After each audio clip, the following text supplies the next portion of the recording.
ये multi layer farming की field है और इसमें हम एक साथ एक ही ज़मीन पर 4 फसलों को लेते हैं। क्रमशः ज़मीन के ऊपर वाली फसल, फिर ज़मीन के अंदर वाली फसल और उसके ऊपर वाली फसल और उसके ऊपर वाली फसल। ज़मीन के अंदर अदरक है, उसके ऊपर ये भाजी है, फिर उसकी 7 फीट की हाइट पे ये कुंदरू है और उसकी 8 फीट की हाइट पे ये पपाया होगा।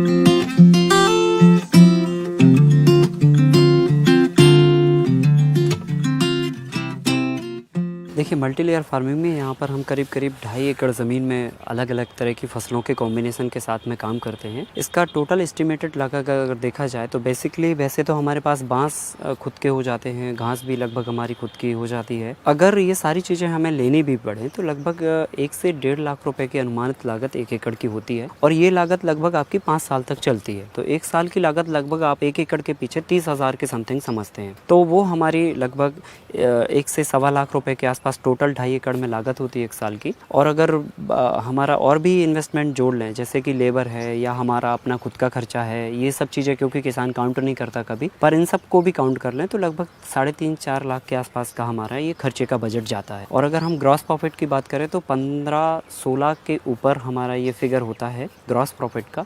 नेट प्रॉफिट की बात करें तो 11 से 12 लाख रुपए तक का हमारा फिगर टच होता है 1 साल का 2.5 एकड़ ज़मीन से। और बाकी और वर्टिकल से भी हमारी आमदनी होती है, जैसे कि हमारा मिल्क का भी है, वर्मी कंपोस्टिंग का भी है और भी चीज़ों का भी है। तो इस तरह से हम लगभग 12 से 15 लाख रुपए के आसपास की आमदनी को टच करते हैं 1 साल में।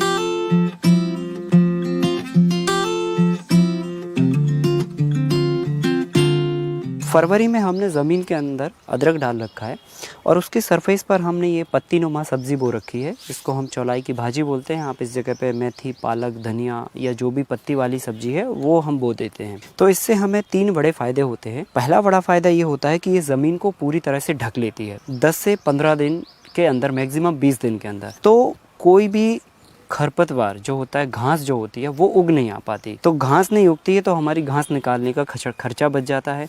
दूसरी बात, खरपतवार आने से जो हमारी फसलों में कीड़े लगते हैं वो हमारे कीड़े बच जाते हैं। तीसरी बात क्या है कि हम इस सब्जी को जो है ना जड़ समेत निकालते हैं।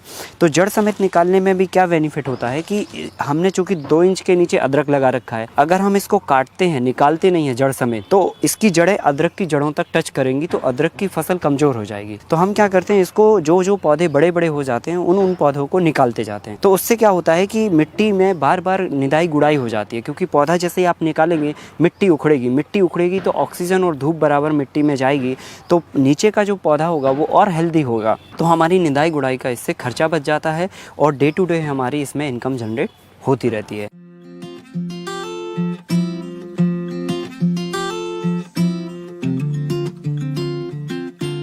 इसको ओपन में नहीं किया जा सकता। आप खुले खेत में करेंगे तो इसकी क्वालिटी नहीं आएगी और इतनी अच्छी पैदावार भी नहीं होगी। तो हम इस पे क्या करते हैं, बेम्बू लगाते हैं, बांस लगाते हैं और बांस के साथ में ये घास का स्ट्रक्चर बना देते हैं। तो बेसिकली इससे क्या होता है, आधी धूप आधी छांव आती है, जो कि पौधों के लिए बेहद आवश्यक होती है। पौधे को जितनी धूप चाहिए उतनी धूप मिल जाती है, जितनी छाया चाहिए उतनी छाया मिल जाती है। तो ये गर्मी में भी फसल बहुत अच्छी हो जाती है और इस शेड का हम भरपूर उपयोग करते हैं। तो ये आप देख रहे होंगे कि बेम्बू के सहारे हमने ये बेला लगा रखी है। तो ये बेल के रूप में हम कुंदरू है, पड़ोरा है, परवल है, जिनकी पत्तियों की साइज छोटी होती है, वो वाली सब्जी यहाँ पर हम लगा देते हैं। तो तीसरी फसल के रूप में हमारी मंडप पर ये वाली फसल हो जाती है। फिर इसी जगह पर हम 12x18 में पपीते का फसल लगाते हैं। तो जैसा कि आप देख पा रहे होंगे यहाँ पर पपीता लगा हुआ है। तो ये पपीते की फसल इस मंडप के ऊपर जुलाई के बाद निकल जाती है और ये कंटिन्यू सितंबर के बाद नवंबर तक फलती रहती है और दिसंबर से हमारी इसकी हार्वेस्टिंग चालू हो जाती है।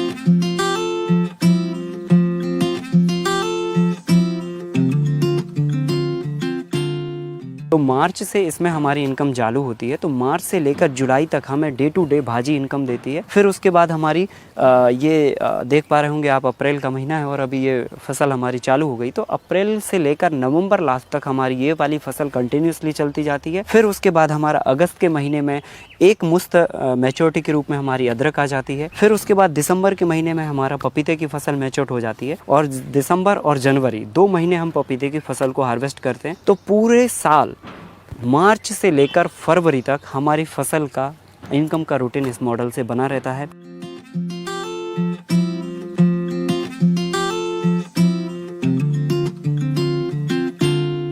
कितनी भी गर्मी पड़ जाती है तो लपट से हमारी फसल कभी झुलसती नहीं है, कितनी भी ठंड पड़ जाती है तो हमारी फसल पे पाला लगता नहीं है, और अगर ओले भी पड़ जाते हैं तो हमारी फसल इसमें डैमेज नहीं होती, क्योंकि पहले ओला इस घास पर गिरता है फिर आराम से जाके नीचे गिरता है, तो ओले से भी हमारी फसल को कोई क्षति नहीं होती है। तो कुल मिला के क्लाइमेट चेंज का भी कोई इस पर प्रभाव नहीं पड़ता है।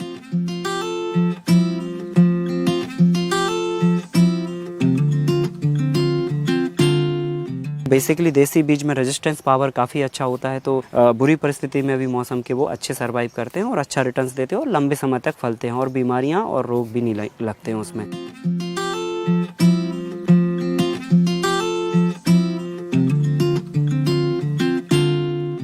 जब आप 4-5 फसलें लगाते हैं तो 4-5 फसलों की छाया इतनी होती है कि जनरली जो है ना वाष्पीकरण की प्रोसेस ऑटोमेटिकली रुक जाती है और कम पानी में भी आपका काम हो जाता है। जैसे कि आप 10 या 20% पानी का उपयोग करते हैं तो 10 या 20% पानी 4-5 फसलों के लिए हो रहा है, तो कुल मिला के आपको 2 से 3% पानी की ही ज़रूरत पड़ रही है, क्योंकि आप उतने ही पानी में तो एक फसल भी उगा रहे थे, अभी हम उतने ही पानी में 5 फसलें उगा रहे हैं, तो इसलिए हमें प्रति फसल पानी की बेहद कम आवश्यकता होती है।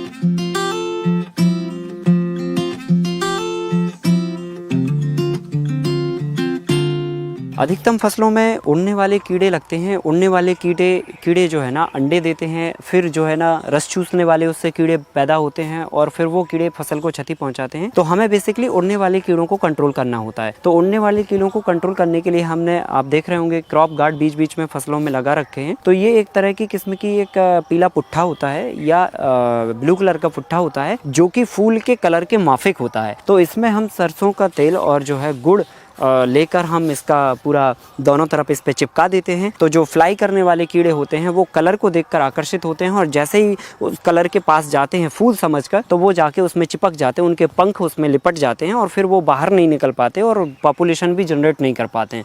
तो इस तरह से हम फ्लाई करने वाले कीड़ों को इस तरह से भी हम कंट्रोल करते हैं।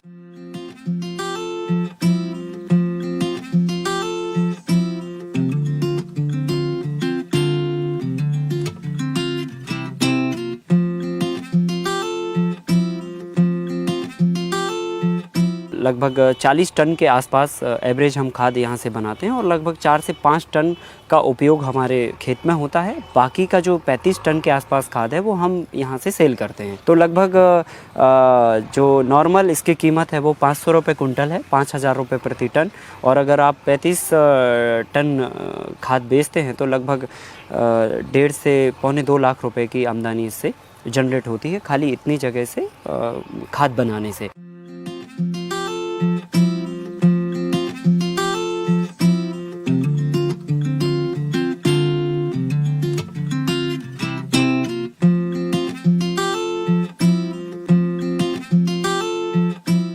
अगर ये मॉडल वो मार्जिनल फार्मर्स इसको अडॉप्ट करते हैं तो मुझे लगता है कि कम खर्चे में ये काम किसान आसानी से कर सकता है और 1 या 2 एकड़ की लैंड होल्डिंग में से बहुत आसानी से सहजतापूर्वक वो अपने परिवार के साथ इसको चला सकता है।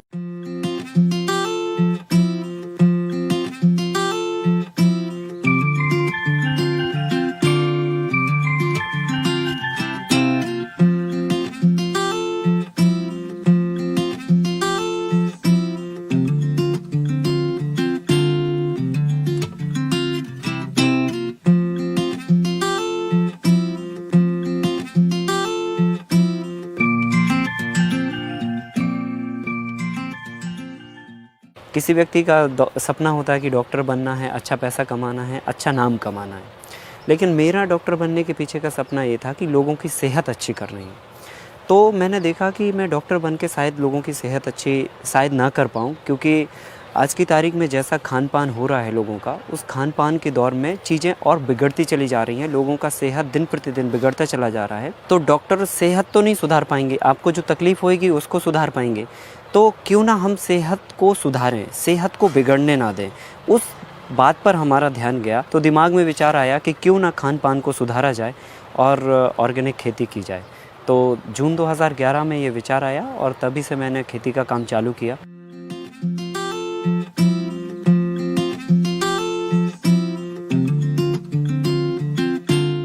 27 और 28 तारीख को एवरी मंथ हम सेशन आयोजित करते हैं, जिसमें पूरे देश भर के किसान यहाँ पर पार्टिसिपेट्स होते हैं और प्रैक्टिकली हम चीज़ों को दिखाते हैं उनको और थ्योरी समझाते हैं। देसी बीज बैंक के महत्व को समझाते हैं, जैविक खादों के महत्व को समझाते हैं, देसी गाय के महत्व को समझाते हैं और प्राकृतिक खेती से हम कैसे उत्पादन ले सकते हैं और खर्चे को कम कर सकते हैं, मल्टी लेयर फार्मिंग क्या, इन सब विषयों पर हम 2 दिवसीय कार्यशाला निःशुल्क आयोजित करते हैं।